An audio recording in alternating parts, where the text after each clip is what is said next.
அஸ்ஸலாமு அலைக்கும். ரமலானின் முதல் 10 நாட்கள் ரஹ்மத் கூறிய நாட்கள். எனவே இந்த நாட்களில் ரஹ்மத்தை அதிகமாக கேட்க வேண்டும். அல்ஹம்துலில்லாஹ் நஹ்மதுஹு வ நுஸல்லி வ நுஸல்லிமு அலா ரசூலிஹில் கரீம் அம்மா பஅத். فقد قال الله سبحانه وتعالى في كلامه القديم وفي القرآن المجيد: أعوذ بالله من الشيطان الرجيم.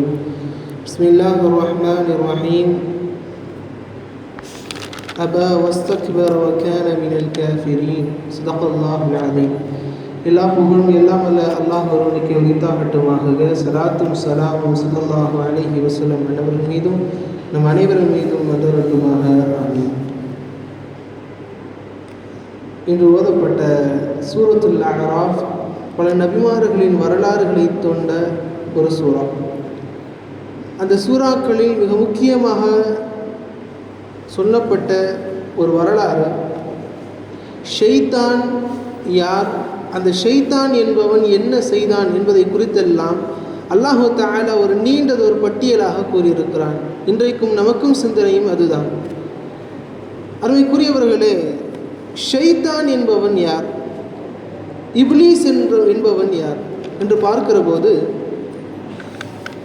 கூறுகிறார்கள், ஷைத்தான் என்பவர்கள் இப்லீஸில் எல்லாவர்களையும் சேர்த்து நாம் கூறக்கூடிய சொல். அதில் தனிப்பட்ட ஒரு நபராக இப்லீஸ் திகழ்கிறார். இவன் ஏன் இவ்வளவு எதிரியாக மனிதர்களுக்கு புலம்பட்டான் என்றால் அதற்குண்டான வரலாறுகளின் மூலம்தான் இப்லீஸினுடைய மறுபக்கம் இருக்கிறது. அல்லாஹு ஜல்லஷனஹு தஆலா இந்த ஒட்டுமொத்த உலகத்தின் வர்க்கத்தையும் 3 விதமாக படைத்திருக்கிறார். ஒரு விதம் ஒளியால் படைக்கப்பட்டவர்கள், அவர்கள் மலக்குமார்கள். இரண்டாவது வர்க்கம் ஜின் வர்க்கம், அவர்கள் நெருப்பால் படைக்கப்பட்டவர்கள். மனிதர்கள் எல்லாம் படைக்கப்படுவதற்கு முன்னால் இந்த 2 வர்க்கங்களும் இந்த உலகத்தில் இருந்தது. மூன்றாவது வர்க்கமாக மண்ணால் படைக்கப்பட்ட ஆதம் அலைஹிஸ்ஸலாம், மனிதர்களாகிய நாம் என 3 வர்க்கங்கள் இந்த உலகத்தில் இருக்கின்றன. மனிதன் படைக்கப்படுவதற்கு முன்னால் மலக்குமார்களுக்கும் ஜின் வர்க்கத்தினர் இருவருக்கும் ஒரு போர் நடந்தது. அந்த போரின் போதுதான் ஜின் வர்க்கங்களை மலக்குமார்கள் கைது செய்கிறார்கள். அந்த கைது செய்யப்பட்ட நபர்களில் ஒருவன் அல்லாஹுவை மிகவும் நெருங்கினான், மலக்குமார்களோடு மிகவும் நெருங்கினான். எந்த அளவிற்கு என்று சொன்னால் மலக்குமார்களில் ஒருவன் இவன் என்று சொல்லும் அளவிற்கு நெருங்கினான். அவன்தான் அந்த பிடிபட்ட ஜின்களில், கெட்ட ஜின்களில் ஒருவன் இப்லீஸ். அல்லாஹு தஆலா அதனை பதிவு செய்கிற போதும் சொல்லுகிறான், கான மினல் ஜின்னி ஃபஃபஸக அன் அம்ரி ரப்பி. அவன் ஜின் வர்க்கத்தை சார்ந்தவன், அவன் அல்லாஹ் கூறிய ஏவலை அவன் தவறிழைத்தான் என்பதாக அல்லாஹு தஆலா கூறுகிறான். எனவே இப்லீஸ் என்பவன், ஷைத்தான் என்பவர்கள் எல்லாம் ஜின் வர்க்கத்தை சார்ந்தவர்கள். இப்படி இருக்கையில் மிகவும் நெருக்கமாக மலக்குமார்களில் ஒருவராக திகழ்கிற அளவிற்கு அல்லாஹ்விற்கு மிக நெருக்கமாக ஆகுகிறான். எந்த அளவிற்கு என்று சொன்னால் மலக்குமார்களின் ஆசானாகவும் ஆகுகிறான் என்பதாகவும் எழுதுகிறார்கள். மலக்குமார்களின் ஆசிரியராக.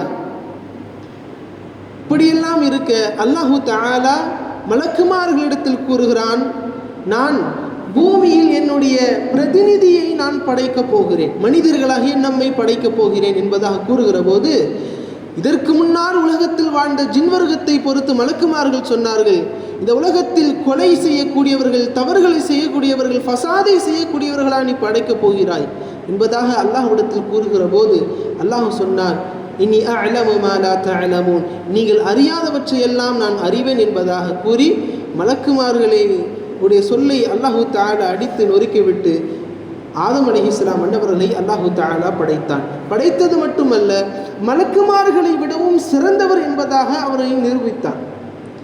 கல்வியை ஆதம் அலைஹிஸ்ஸலாம் அன்னவர்களை கொண்டு உயர்ந்த ஒரு அந்தஸ்தில் அல்லாஹு தஆலா வைத்தான்.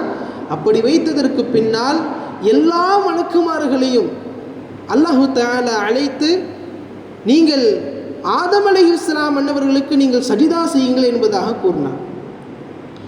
அல்லாஹு தஆலா மலக்குகள் எல்லாருக்கும் இந்த ஏவலை கூறுகிற போது அங்கே ஷைத்தான் எனும் இப்லீஸும் இருந்தான். எல்லா மலக்குமார்களும் சஜிதா செய்தார்கள்.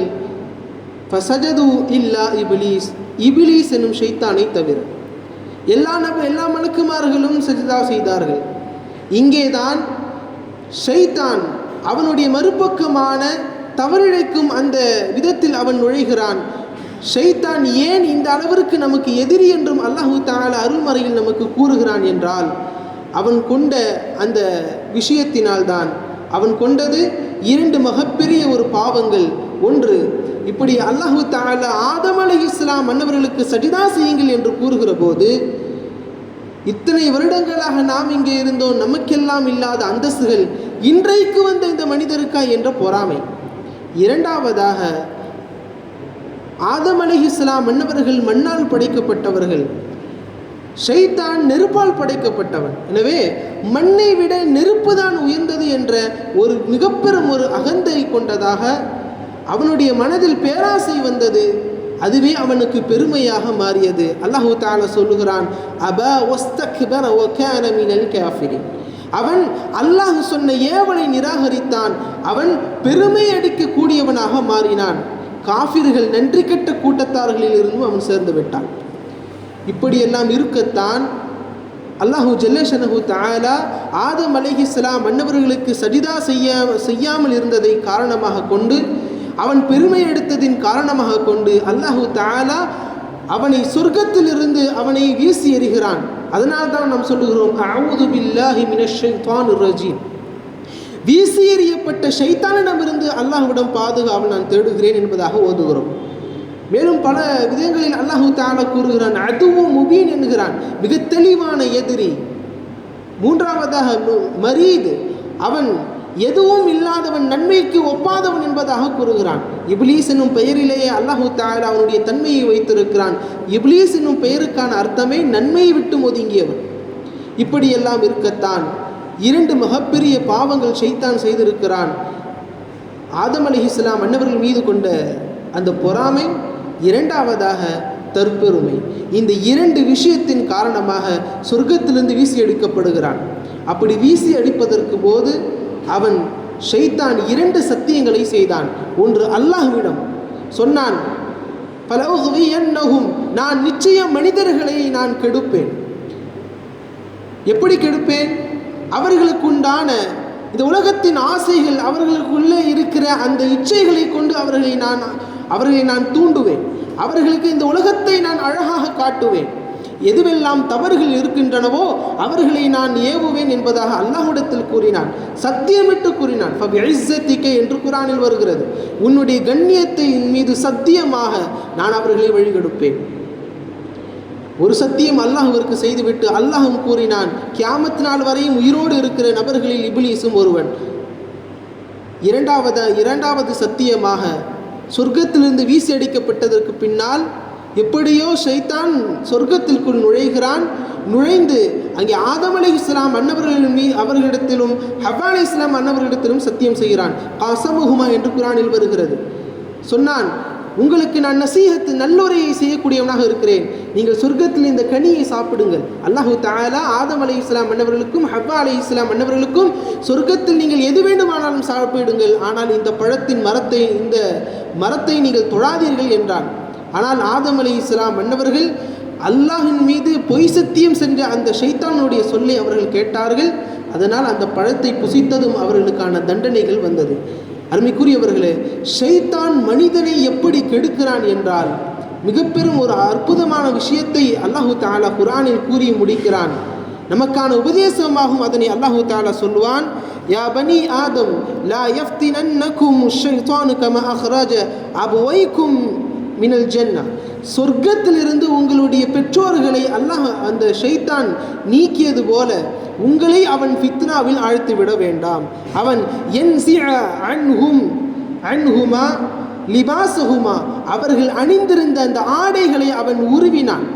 அவர்களை தவறானதொரு நபர்களாக அவன் ஆக்கிவிட்டான். இப்படியெல்லாம் அவன் உங்களை ஆக்கிவிட வேண்டாம் என்பதான உபதேசமும் அல்லாஹு தஆலா நமக்கு கூறியிருக்கிறான். இறுதியாக அல்லாஹு தஆலா சொல்லி வருகிற செய்திகளில் 2, ஒன்று, ஷைத்தான் மனிதனை கெடுப்பது அவனுக்குள்ளே இருக்கிற அந்த பெருமையை வைத்து. இரண்டாவதாக, இந்த உலகத்தின் ஆசைகளை காட்டி நம்மிடத்தில் இருக்கிற ஆடைகளை உருவித்தான் இந்த உலகத்தை நமக்கு அழகாக காட்டுவான். எனவே தான் ஆடைகள் அணிகிற போது பரிபூர்ணமான ஆடைகளை ஆணாகட்டும் பெண்ணாகட்டும் அணிய வேண்டும் என்பதாக கூறுகிறோம். அல்லாஹு தஆலா ஆடையின் விஷயத்தில் கூறுகிற போது சொல்லுவான், லிபாசுத் தக்வா, ஆடைகளில் மிகச் சிறந்த ஆடை என்னவென்றால் அது இறையச்சம் என்னும் ஆடைதான் என்பதாக அல்லாஹு தஆலா கூறி முடிப்பான். அருமைக்குரியவர்களே, இந்த உலகத்தின் ஆசைகள் நம் கண்களை மறக்கலாம், நம் பிள்ளைகளுடைய கண்களை மறக்கலாம். நாம் அவர்களுக்கு உணர்த்துவோம், நாமும் நம்மை உணர்ந்து கொள்வோம். இந்த உலகத்தின் வாழ்வையெல்லாம் ஒரு சிறு காலங்கள் தான், இது வீணான வாழ்க்கைகள். இன்னும் சொல்ல போனால் ஆதம் அலைஹிஸ்ஸலாம் மன்னவர்கள் இந்த உலகத்திற்கு ஏன் வந்தார்கள் என்றால் மலம் கழிப்பதற்காக என்று எழுதுவார்கள். அவ்வளவுக்கான விஷயத்திற்காகத்தான் வந்தார்கள். எல்லாம் அல்ல அல்லாஹு ஜல்லஷனஹு தஆலா இந்த உலகத்தில் வாழ்கிற சிறு காலங்கள் அவனுக்காக வாழ்கிற நல்ல நசீபை தந்தல் புரிவானாக. போட்டிகள், பொறாமைகள், கிபிர் என்னும் விஷயங்களை விட்டும் நம்மையும் நம் சமுதாயத்தையும் அல்லாஹு தஆலா பாதுகாத்தார் புரிவானாக. ஆமீன். வஆகிரு தஅவானா அல்ஹம்துலில்லாஹி ரப்பில் ஆலமீன். அஸ்ஸலாமு அலைக்கும் வரஹ்மத்துல்லாஹி வ தஆலா வ பரகாத்துஹு.